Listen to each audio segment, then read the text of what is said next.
मला त्यांनी सांगितलंय की माझा गुरुमंत्र श्वासावर चालवावा. थोडी जाणती मंडळी असतील तर त्यांना ते माहिती असेल की गुरुमंत्र श्वासावर कसा चालवावा. ज्यांना माहिती नसेल तरी तो ज्या व्यक्तींना माहिती आहे अशा जाणत्या लोकांकडनं माहिती करून घ्या. महाराजांनी आपला गुरुमंत्र श्वासावर चालवावा असं सांगितलंय. महाराजांनी असं सांगितलं एका ठिकाणी की सोहमवर प्रणवावर श्वास ठेवीत गेल्याने मनाच्या वृत्ती उठून मनाचा राड होत नाही असं महाराजांनी सांगितलंय. महाराजांनी सांगितलंय येता जाता माझं नाव घ्या. जीवनाची गुरुनाम माझे जीवनाची गुरुनाम. दत्त नामाचा गजर करा. महाराजांनी श्रवण मनन निधी द्या असं सांगितलंय.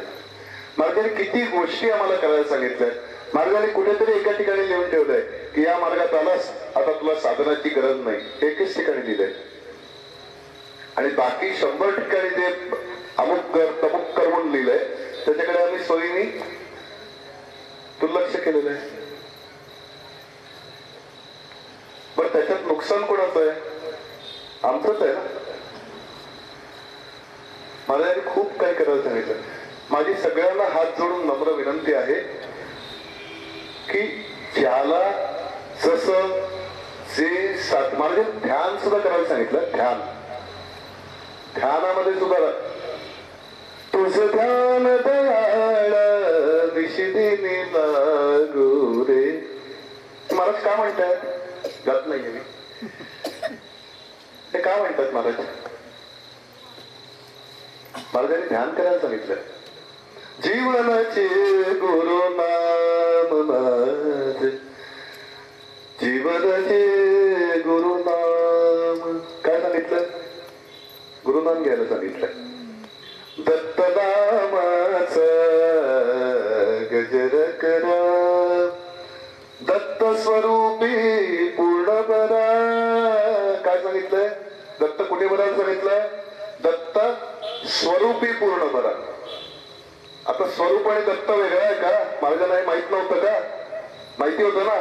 पण महाराजांना हेही माहिती होतं की हे मी त्यांना सांगतोय त्यांना तो स्वरूप आणि दत्त वेगळा वाटतोय. म्हणून त्यांना महाराजांनी सांगितलंय की दत्त स्वरूपी पूर्ण बरा. किती सांगितलंय महाराजांनी? दत्तात्रय चतुराक्षरी मंत्र जपता निशिदिनी त्रिविध तापांची. किती सांगितलंय महाराजांनी? दत्त नाम घ्यायला सांगितलंय. ओम नमः शिवाय तरणोपाय तारक मंत्र गुरुचा. दत्तात्रय चतुराक्षरी मंत्र जपता निशिदिनी. काय महाराजांनी करायला नाही? महाराजांनी हे सगळं सांगितलं. आणि हे सगळं का सांगितलं माहितीये? तर तुला खूप बडबडाचं वाटतं ना, तुला खूप बोलावंसं वाटतं ना, मग तू वैखरीने नाम घे. तुझ्याकरता ते योग्य आहे. तुला काय वाटतं? तुला कोणाशी बोलवायचं नाही, मला शांत बसवत, मग तू ध्यान कर. तुझं काय आहे? तुझा विचारांवर आहे, मग ठीक आहे, मग तू श्रवण मनन निध्यासन कर. आम्ही सगळे एकसारखे नाही आहोत ना. आमच्या प्रत्येकाचा पिंड वेगळा आहे. आमच्या प्रत्येकाची मती वेगळी आहे. आमचा स्वभाव वेगळा आहे. आमचं वावरण्याची पद्धत वेगळी आहे. आम्हाला येणाऱ्या अनुभवावर आमचं काय म्हणायचं, रिॲक्शनला मराठीत काय म्हणतात? रिॲक्शन. रिॲक्ट होण्याची पद्धत वेगळी आहे. रिॲक्ट म्हणजे प्रतिक्रिया देण्याची आमची पद्धत वेगळी आहे. या सगळ्यानुसार आमचा पिंड बनलेला आहे. मग आमच्या पिंडाला साधेसर म्हणून जे जे काय आहे ते तुम्हाला करता यावं म्हणून महाराजांनी सगळ्या साधनांचा ओवापोवा आपल्या समग्र गद्य आणि पद्य वाङ्मयातून केलेलं आहे. आणि हे सगळं गद्य पद्य वाङ्मय जोपर्यंत आम्ही नीट उघडून बघत नाही तोपर्यंत आम्हाला हे कळणार कसं की महाराजांनी असं सगळं करायला सांगितलेलं आहे. हो ना. ते आम्ही उघडून बघू तर आम्हाला कळणार ना. हे बघायला पाहिजे. हे आमचं आहे. हे अक्षयदान आमचं आहे सगळ्यांचं. हे आमची इस्टेट आहे. आमचा बाप आमच्याकरता ठेवून गेलेला. ओके नाही. लौकिक इस्टेटी करता भांडतो की नाही आम्ही भाऊ भाऊ? हो ना. तिकडे म्हणतो का हक्क सोडला, माझा जमिनीवरचा मी हक्क सोडला म्हणतो? नाही म्हणत. मग ते 2 एकरातली 1 एकर माझी आहे म्हणतो ना. हे आमचा बापजी ही एवढी मोठी इस्टेट ठेवून गेलेला आहे, त्याचा आम्हाला माहितीच नाही की आमच्याकडे एवढी मोठी इस्टेट आहे.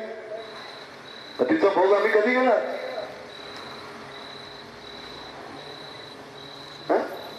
ती जमीन इथेच ठेवून जायचंय, पण ही इस्टेट तो भोगली ना तर ती आपल्या बरोबर येणार आहे, सगळी बरोबर येणारी इस्टेट आहे ही.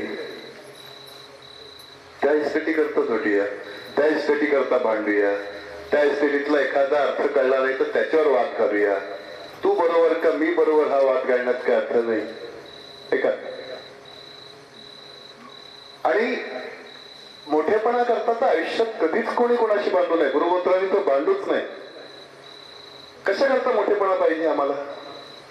आमचा बाप जो अनंत कोटी ब्रह्मांड नायक आहे आणि तो म्हणतो तूच मी आहेस, म्हणजे तुम्ही स्वतः कोण झालात? अनंत कोटी ब्रह्मांड नायक झाला. तुम्हाला आणखी याच्यापेक्षा मोठेपणा कोणता हवाय? कसं करतो ते लौकिक शुल्लक मोठेपणा घेऊन मिरवायचं? आम्हाला काय गरज आहे त्याची? विनोद सांगतो, फारच जड बोलतोय मी आज, काय करू? तुम्ही मला तासभर थांबून ठेवलं, त्याचं सगळं उलट काढलं. 7चं सांगून 8:30ला बसवलं. मी असं ह्याच्यापेक्षा किती मोठेपणा पाहायचाय असं विचार, त्याच्यावर एक विनोद आठवला, तेवढं सांगतो, थोडस लाईट करतो. एक माणूस डॉक्टरकडे जातो, परमार्थाचा भाग नाही, थोडं जास्त जड झालंय, उगाच लोकांना जांभळ्या वगैरे सुरू होऊ नयेत म्हणून मध्येच सांगतो. एक माणूस डॉक्टरकडे जातो, म्हणा डॉक्टरांनी मला लांबचं दिसत नाही. डॉक्टर म्हणाला अरे असं आहे का? बरं बरोबर, काय काळजी करू नका, मी आहे म्हणून, या इकडे या इकडे, बाहेर या. म्हणले असे गॅलरीत या, त्याला गॅलरीत घेऊन जातो. आता नॉर्मली डॉक्टर डोळे तपासायला नेतो की नाही, हा डॉक्टर याला गॅलरीत घेऊन येतो. तो सूर्य दिसतोय का? म्हणाला थोडा हा दिसतोय, पण आणखी किती लांबचं बघायचं तुम्हाला बरे. तसं अनंत कोटी ब्रह्मांड नायकाचा आमचा बाप असताना आम्हाला आणखी किती मोठेपणा हवाय आणि कशा करता हवाय? याच्यापेक्षा मोठं काय जगामध्ये? त्याने आम्हाला आमचं आपलं म्हटलं, त्यात सगळं मोठेपण समावलं ना. याच्यापेक्षा वेगळं मोठेपण काय करायचं आहे आम्हाला? मी माझ्या बापाचा आहे, कशा करता पाहिजे मोठेपण? काय नाही, मला कोणी नाही नमस्कार केला तरी चालेल, मला कोणी नाही मोठं म्हटलं तरी चालेल, मी त्याचा आहे बस. त्याच्यात मला अख्खं विश्व मिळालं रे. कशा करता मोठेपणा पाहिजे? आणि ह्या मोठेपणा करता आम्ही सगळे भांडणार, हे महाराजांना 100 वर्षापूर्वी माहिती होतं बरं का. असं मी का म्हणतोय? म्हणून महाराजांनी असं म्हणून ठेवलंय, अखंड प्रेम ते मज बालमुकुंद अहंकार दैत्य पेरी वाळंगोली खांद. पूर्णत्वाला पोचलेला महाराजांचा अहंकार एवढा बाल तरी बाका करू शकतो का? नाही करू शकतो. ही सगळी तुमच्या आमच्याकरता महाराजांकडनं झालेली पद आहे की ज्याच्यावरनं आम्ही शिकायचं आहे. एकदा आम्ही महाराजांना शरण गेलो की आम्हाला कुठल्या मानाचं आणि कुठल्या मोठेपणाचं कौतुक राहिलं. परवा एकदा गुरुभगिनीशी माझं फोनवर बोलणं झालं बरं का. गंमत सांगतो, आम्ही किती छोट्या छोट्या गोष्टींमध्ये अडकलेलो असतो. मला म्हणाले की मला असं कोण बोललेलं मला अमुक तमुक चालत नाही, कोणीतरी क्ष व्यक्ती तिला आणखी काय म्हणाल, मला ते असं केलं की मला भयंकर वाईट वाटतं आणि मला रडू येतं. म्हटलं तुला वाईट वाटतं म्हणजे नक्की काय होतं? तेव्हा मला दुःख होतं. मग म्हटलं दुःख कोणाला होतं? तुझ्या देहाला होतं का मनाला होतं? ते म्हणाले मनाला दुःख होतं, देहाला कधी होतं का? म्हटलं बरोबर आहे, मनाला होतं. म्हटलं मग मन कोणाचं आहे? माझं मन आहे. म्हटलं नक्की विचार करून उत्तर दे, मन कोणाचं आहे? ते म्हणाले माझं मन आहे. म्हटलं पुन्हा विचार करायला उत्तर दे, मन कोणाचं आहे? बंद आहे. मग ती विचार करायला लागली. 3-3दा एकच प्रश्न का विचारतो? सद्गुरूला शरण गेलो तेव्हा आम्ही तन मन आणि धन हे त्याच्या पायी घातलं ना. मग जे आम्ही एकदा त्याला दिलं ते आमच्याकडे कुठून आलं पुन्हा माझं म्हणायला? मग माझा कोणी मान केला काय, सन्मान केला काय, अपमान केला काय फरक पडतो? लौकिकापुरतं तेवढं करावं. ते त्यावेळेला जे योग्य वाटेल ते आहे, आपली ताकद असेल तेवढं ते तिथलं करून आणि मोकळं व्हावं. ते आयुष्यभर उगाळून ते आयुष्यभर धरून ठेवतात लोक मान अपमानाच्या गोष्टी. आणखी एक उदाहरण सांगतो गंमत. ते लग्न होतं सुदैवाने, ते जिचं लग्न होतं तिची पणजी समोर बसलेली होती पहिल्या कोचावर, म्हातारी काठी टेकत टेकत. सगळे फोटोला शेवटी फॅमिली फोटोला उभं राहिले, पण खापर पणजी का पणजी कोणती उठायला तयार नाही. अगं बाय चल फोटोला जायचं सगळे. तेवढे मी नाही येणार. मी का नाही येणार? ते म्हणाले हिच्या आजीच्या लग्नामध्ये मला फोटोला कोणी बोलावलं नव्हतं म्हणाले. कुठला राग, किती दिवस माणूस धरून ठेवतो, काय अर्थ आहे का? कशा करतात? छोट्या छोट्या छोट्या छोट्या गोष्टीमध्ये आम्ही अडकलेलो. मग आम्ही ते सगळं छोटं छोटं गळून पडण्याकरता जोपर्यंत नामस्मरणाला लागत नाही, जोपर्यंत सोहम साधनेला लागत नाही, जोपर्यंत ध्यान करायला लागत नाही, जोपर्यंत अभ्यास करायला लागत नाही, जोपर्यंत पंत महाराजांच्या बोधाचं आम्ही मनापासून वाचन स्मरण निधिध्यासन करायला लागत नाही, तोपर्यंत आमचे आनंद आणि दुःख ही अशी सगळी छोटी छोटी छोटीच राहणार. आणि मग तो अनंत कोटी ब्रह्मांडाचा नायक आहे असे मी जोरात आरोळी ठोकणार की आमची इथे कर्तव्यता होणार आयुष्याची. आम्हाला एवढंच करायचंय का?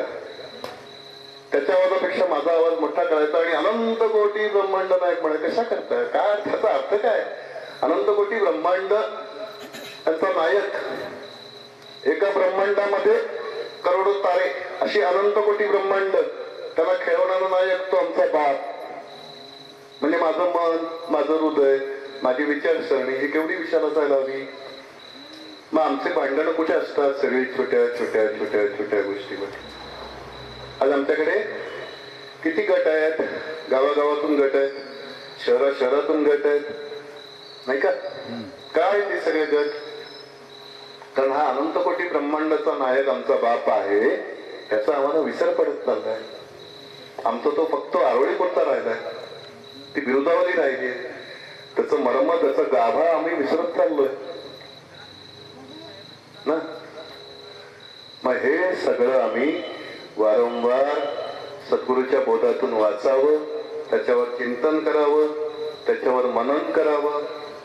आणि मग तो अनंत कोटी ब्रह्मांड नायक आम्हाला कसा फुलासारखा सांभाळतो, कसं त्याच्या स्वरूपी सामरस्य देतो, तशी त्याची आठवण वारंवार स्मरण त्याचं आम्हाला करतो आणि कशा त्याच्या भक्तीला लागण्याला आम्हाला उद्युक्त करतो. हे सगळं आम्ही अक्षरशः अनुभवायला लागू. दैनंदिन आयुष्यामध्ये, दैनंदिन व्यवहारामध्ये, क्षणोक्षणी हे सगळं अनुभवायला लागू. आणि मग एक दिवस असा येईल की आतापर्यंत आम्ही सद्गुरूकडे हात पसरून मागत होतो की मला हे दे रे, मला ते दे रे, माझं हे बरं कर रे, माझं ते बरं कर रे, माझं अमुक अडलंय ते काम कर. मग एक दिवस असं येईल की महाराजांसारखं आम्ही सगळेही मनापासून असं म्हणायला लागू की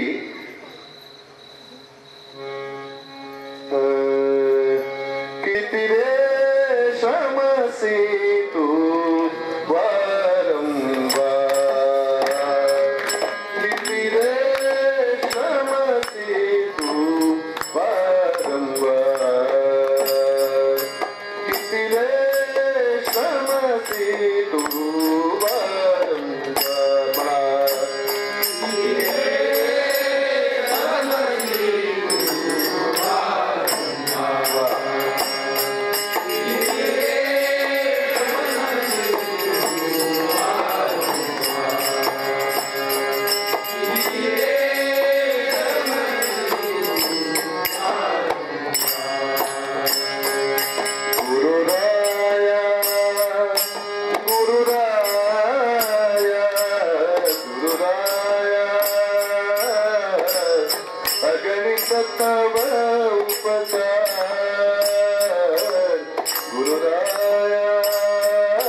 तव उपकार किती रे समसी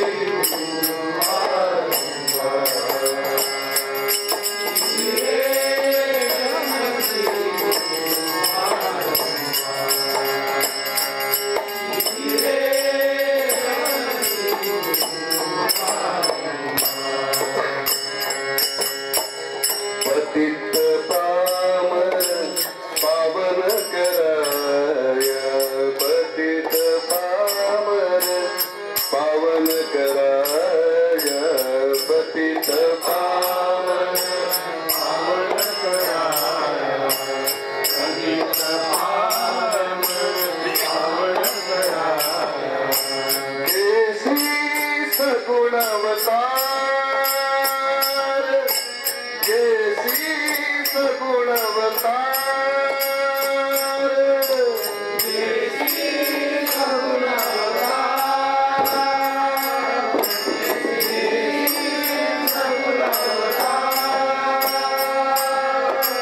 केसी सगुणवतार वारंवार किती रे किती रे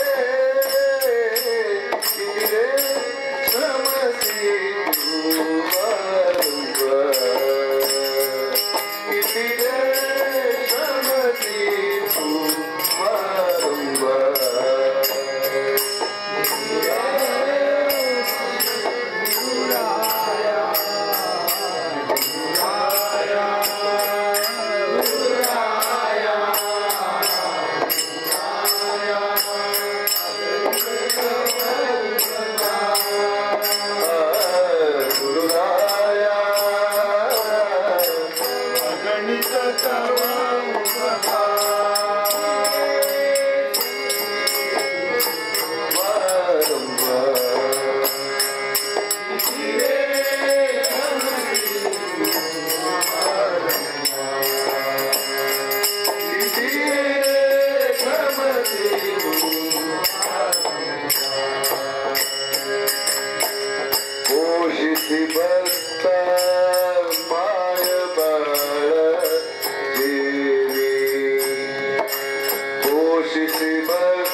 महाराज अखंड प्रेमा नेडोली तुझा नेडोली म्हणजे न जाणून काय केलं कष्ट विले तुझं पार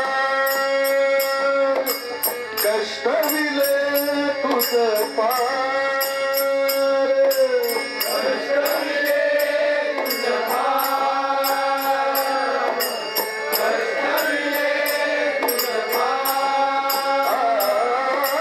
कष्ट विले तुझं पार वारंवार किती रे समसी तू वारंवार किती रे समसी तू किती रे समसी गुरुराया गुरुराया गुरुराया अगणित तव उपकार गुरुराया अगणित तव उपकार किती रे समसी तू वारंवार किती रे समसी किती रे समसी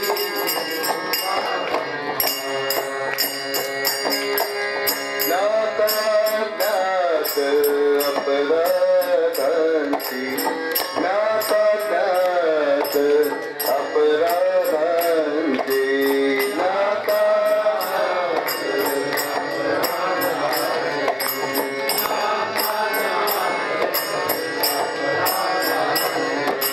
क्षमा करी रे उदार क्षमा करीसी उदार क्षमा करीसी उदार क्षमा करीसी उदार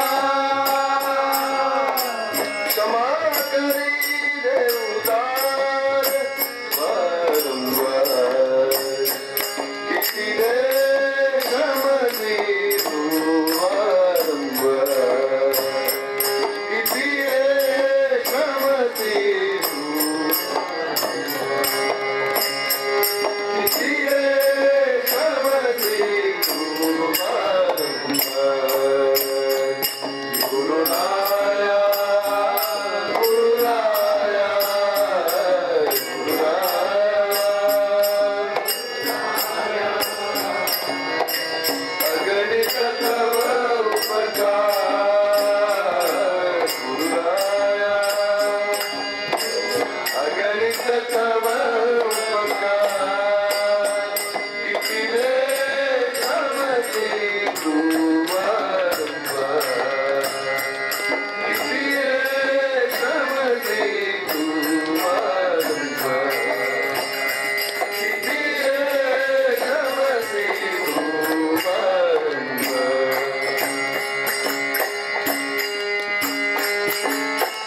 नको उपेक्षू अनाथ दत्ता अनाथ दत्ता नको उपेक्षू अनाथ दत्ता अनाथ दत्ता नको उपेक्षू अनाथ दत्ता अनाथ दत्ता नको उपेक्षू अनाथ दत्ता अनाथ दत्ता देई अभय वर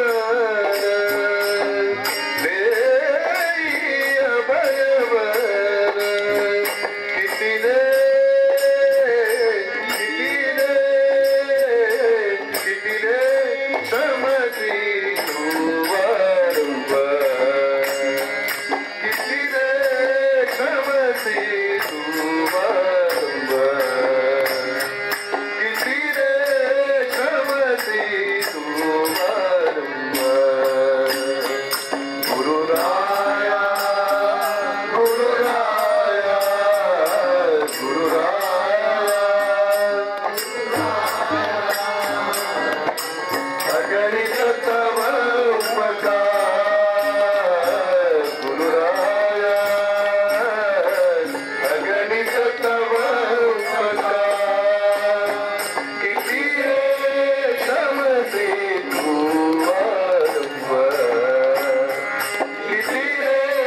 आम्ही आमच्या सद्गुरूविषयी बोलू शकू की दत्ता किती श्रमतोस रे माझ्याकरता. मला हवं ते सगळं पुरवलंस आणि स्वरूपी सामरस्य देण्याकरता तू किती माझ्याकरता श्रमतोस. असं जेव्हा कृतज्ञतेची भावना आमच्या मनात दाटून येईल आणि हळूहळू ही भावना सुद्धा सरेल आणि मग दत्त दत्त दत्त दत्त असं करता करता दत्त दत्त असे लागले ध्यान. हरपले मन झाले उन्मन मी तूपणाची झाली बळवण एका जनार्दनी श्री दत्त ध्यान. ही स्थिती आमची सारखं त्या दत्ताचं नामस्मरण केल्याने सहज प्राप्त होईल. त्या स्थितीपर्यंत जावं ही आमच्या सद्गुरूची इच्छा. त्याकरता हा 1,00,000-1.5 लाखाचा संप्रदाय आणि त्याच्याकरता हे अनेक उत्सव. या सगळ्या गोष्टीचं वारंवार पुन्हा पुन्हा पुन्हा पुन्हा पुन्हा पुन्हा प्रेमाने स्मरण होणं याच्याकरता हे सगळे उत्सव वगैरे साजरे करायचे असतात. आम्ही हे करतो फक्त त्यातलं मर्म आपल्यापर्यंत यथामती मला ज्याप्रमाणे कळलं त्याप्रमाणे तुमच्यापर्यंत पोहोचवण्याचा मी प्रयत्न केला. काही कमी अधिक उपेक्षा माझ्याकडनं झाली असेल, काही कमी जास्त बोललं गेलं असेल तर मोठ्या मनाने तुम्ही मला सगळे माफ करा अशी मला खात्री आहे. तुम्ही नाही केलं तरी, कारण अनाक्रोश क्षमा हे सुद्धा आपल्या संप्रदायाचं प्रीत आहे. महाराजांचं वाक्य आहे अनाक्रोश क्षमा. त्या अनाक्रोश क्षमेवर पुन्हा कधीतरी बोलू. सध्या तुम्ही मोठ्या मनाने मला अनाक्रोश क्षमा करा आणि माझं हे बोबडे वचन तुम्ही गोड करून घेतलं